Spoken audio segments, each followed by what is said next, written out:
many fans all over Indonesia. But then there's just a small percentage of people that made it to pro, and none of them made it to the top European leagues. I mean, what made you think if technique is not a problem, then what is the main problem? But maybe, I don't know, obviously being in a city is harder to play football. Really? Because, no, in a sense where there's less pitches. You know, like in England, in Liverpool especially, there's loads of pitches, loads of grass, loads of astroturfs, and maybe for a poor child or even a rich child, it can be quite expensive to play football sometimes. And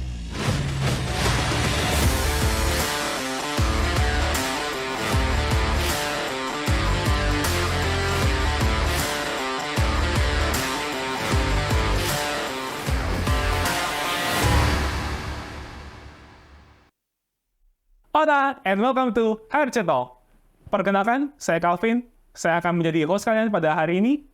Dan pada episode kali ini, kita kedatangan tamu super spesial. Jauh-jauh datang dari Inggris. Kami sangat berterima kasih kepada partner kami, Media Sports Agency, yang telah berhasil mendatangkan 3 pelatih dari Everton Soccer Schools yang akan membagikan pengalaman mereka melatih di Inggris dan juga melatih pemain muda Indonesia pada acara Everton Soccer Schools Indonesia 2023 Camp.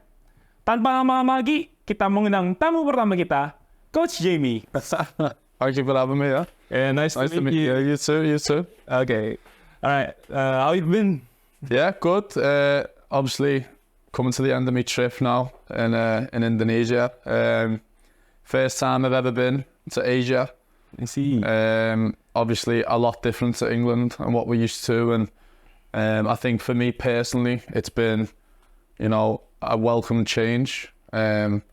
Obviously, I've been around Europe, been to America, and coming this far on me, like without family and doing 2 flights rather than 1, has been very, you know, for me as a human, and my development as a human has been really good to, you know, get myself on my comfort zone and have a look at the way people live. But yeah, it's been brilliant. It's been fantastic. That's very good to hear. I mean, how does the Indonesian people treat you? Like as soon as we got off the plane, obviously we were really tired. And we met Kendi and the team at the airport with cameras and a big sign saying welcome. And obviously for us that was something new, but like so amazing. And I'll be honest, walking around like the streets and the malls, people do look at us. But you know, everyone's been very kind and respectful, and people have asked us for photos, which is strange. Obviously doesn't happen in England. So the kids, fantastic. Like some of the English the kids speak like is phenomenal. Like kids who are 6 years of age speaking better English than I can, and I'm 26. So yeah, like unbelievable. People here are so nice and so welcoming. Yeah. Wow, that's very nice to hear. Yeah. Talking about your age, you're just 26? 26, yeah. Wow, and you've decided to become a coach. Yes. What made you become a coach in the first place? I don't know what age you leave school in this country, but we leave school at 16. At 16? Yeah, so my birthday is in August. So I actually left at 15. And then obviously I was 16 in the summer. And I got quite lucky. So I did okay in my exams. But I was always quite like a class clown, you know, like a joker.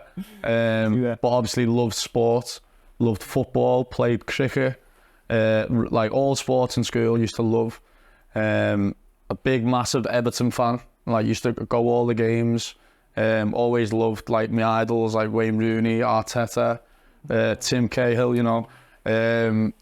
So when I left school, I didn't really know what to do. So when I got me level 1 football coaching, which was pretty good, pretty easy, as in if you know football and you play football at like a decent level, you can go and coach the level 1s quite easy.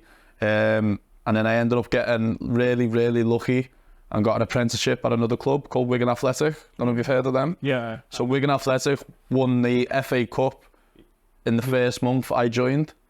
They beat Man City, right? Yeah, so I joined in I joined in April 2013, and then they were already in the final. So and they won the final. Unfortunately, I didn't get to go. Oh, I see. But obviously for that year, the FA Cup was getting paraded around.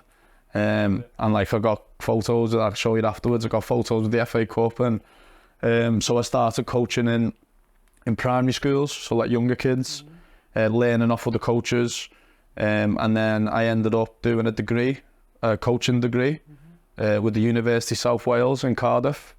Quite a lot of international students go there, to be honest. And I was still working at Wigan full time, so studying full time, working full time. So for 3 years, I was very busy. I can imagine. Didn't have a lot of time to myself. But obviously now it's so worth it.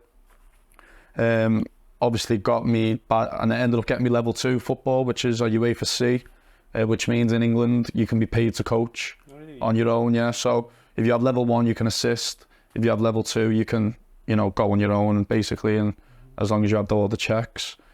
And then carried on from there. And then I'll be honest, I moved on to more like youth work stuff. So kids who were like deprived, in poverty, badly behaved, like on the way to jail type things. I work with kids like that, as well. And then I ended up joining Everton about 2.5 years ago, doing something similar, but obviously coaching at the same time. Always coached grassroots football in England, which means lower level. So yeah, I just love it. I think my personality as a person, I'm quite a loud person. I'll never sit and be quiet, as you can see now. So, and obviously my love for football, it just helps, and I get paid to do what I love. So yeah, and I get to come to places like this, which is amazing. Wow, that's a truly inspiring story for you. You guys want to be a coach? You guys have the coach Jamie over here. Yeah. I mean, can I ask you something? Yes. What's your wish as a coach? I mean, do you wish that your players to be successful, or just to be a better player? I think for me, obviously, like I said about working with the other type of kids, so the non-footballers, is keeping kids on the right path. And I feel like in England, if you live in an area that's poor or not as well off, if you don't have football and you don't have purpose, you're going to struggle in life. And like a lot of my best friends, who are all Liverpool fans, by the way, which is not good. A lot of my best friends I've known since I was 5, 6, when we all played in our first team together. So I think football for me it's not just how good you are and if you can make a living. I'm lucky I'm making a living sort of out of football. But it's what it gives you. So it gives you, confidence, social skills, mental health. These kids now who have really bad home lives, like bad parents, if they come and play football for 2 hours, it's gone for that 2 hours. So that's why I think, for me as a coach, I'm not bothered how good you are and how far you go, as long as you're happy and and you make a decent life for yourself. And you build good habits, turning up on time and, getting out of bed in the morning. And that for me is the main thing, I think. Because a lot of, sorry to cut you off, but a lot of players don't make it.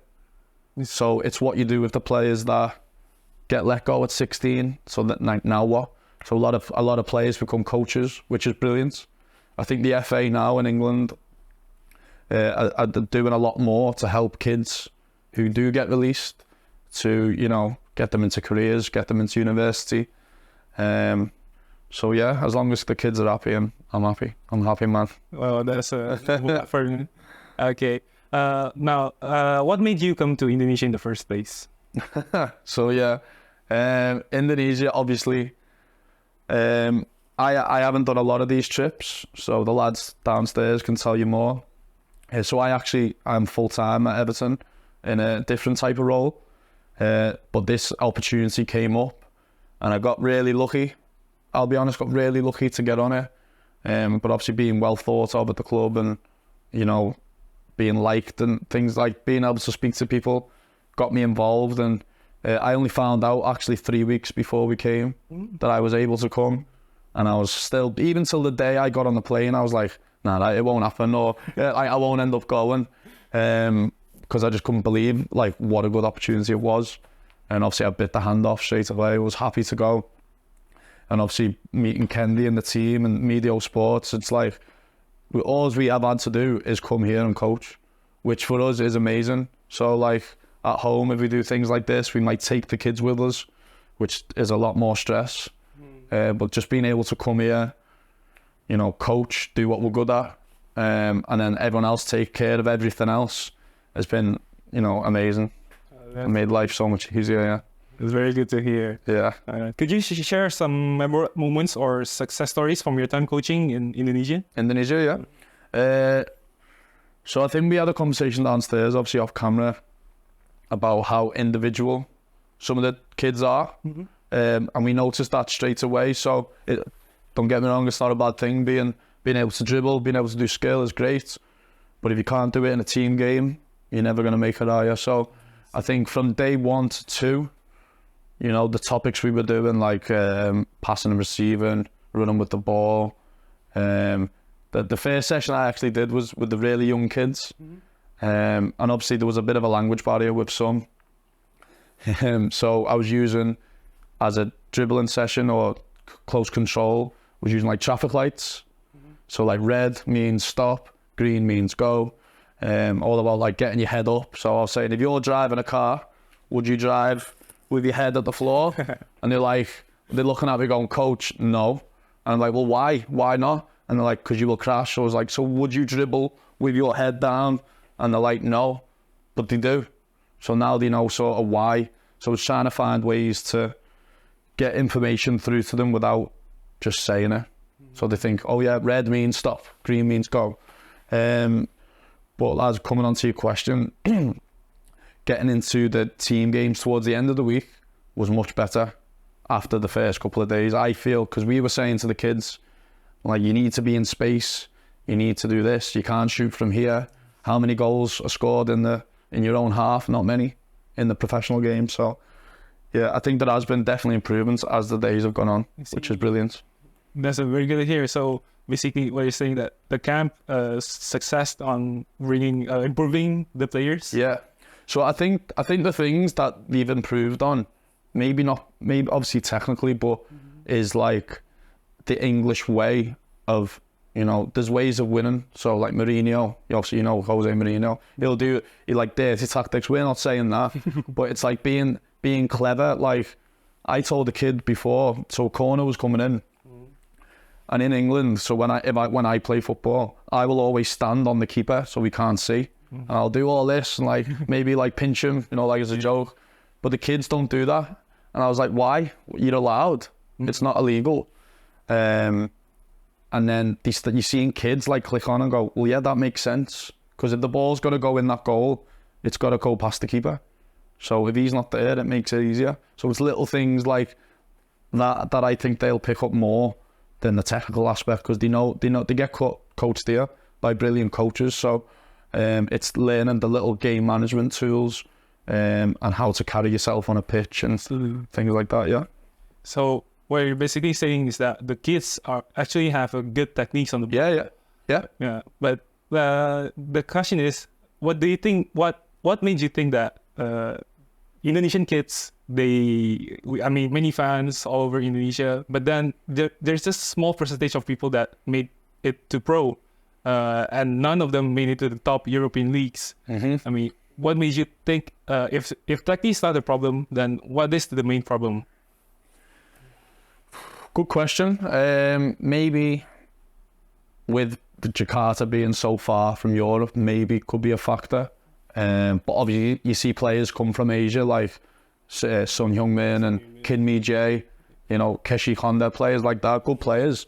But maybe, I don't know, obviously being in a city is harder to play football. Really? Because, no, in a sense where there's less pitches, you know, like in England, in Liverpool especially, there's loads of pitches, loads of grass, loads of astroturfs, and maybe for a poor child or even a rich child, it can be quite expensive to play football sometimes, and unless you're playing in the streets. I wouldn't play on these roads because of all the cars and it's dangerous. But in England, you can play on the streets and, you know, play on the field. So I think maybe that's, and obviously the culture, like in England, you say the national sport is football here, but like my mum doesn't really know much about football, but she'll know who Everton are playing on the weekend. She'll know what score Bolton Wanderers was against Yeovil Town.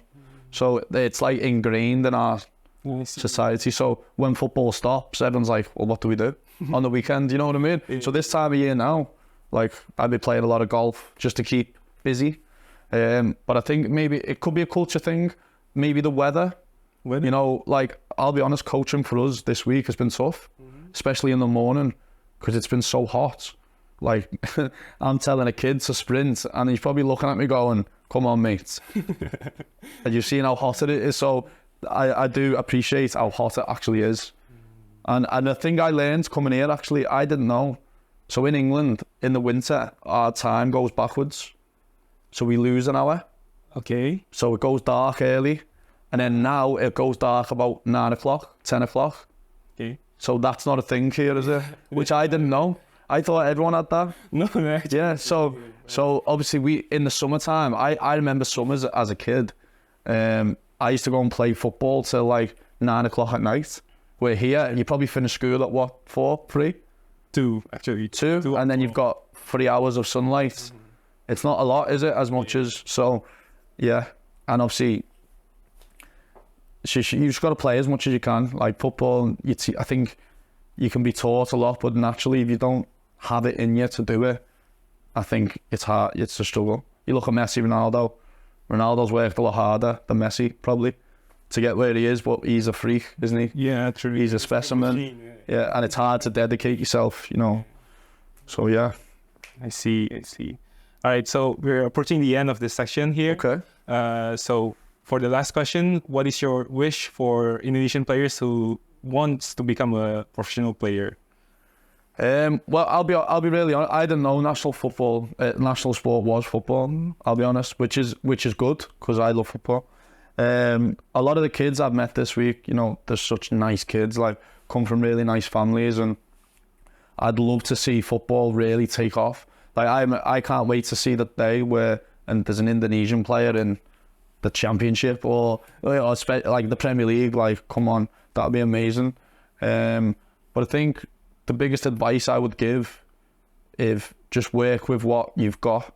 So if you are better with your technique, stick with that. Like Heung-min Son, he's probably the best both-footed player in the Premier League. And I've seen a documentary about him on Netflix called Sensational, which is out in England, so watch that, people. And it's about his dad making him Juggle the ball, yeah, around the pitch. Yeah. And like I couldn't do that. My left foot is terrible compared to my right. So I wish I'd have done that as a kid. So maybe to the kids out there, stick to things like that. If that's all you can do, if all you can do is go in the yard with the ball, work on your technique, and then the other things will hopefully come, I think. So stick with that. Hopefully the infrastructure here will change. We went to Jakarta International Stadium today and it was mind-blowing. It was huge, yeah. So it's built by the same people as Tottenham, isn't it? Yeah, it's Tottenham Hotspur. And you can see, I've been there, it looks the same, just obviously a bit different. So, you know, you never know, 20 years time, you could hold an Asia Games here or a World Cup bid. You never know, you've got the infrastructure. So yeah, football changes a lot, so just stick with it. all right. Okay, so thank you for your time, Coach. No worries. Thank you very much. Really enjoyed that. Yeah, sure. Itu saja untuk episode kali ini. Nantikan kami di episode selanjutnya bersama bintang tamu spesial lainnya. Vamos RJ!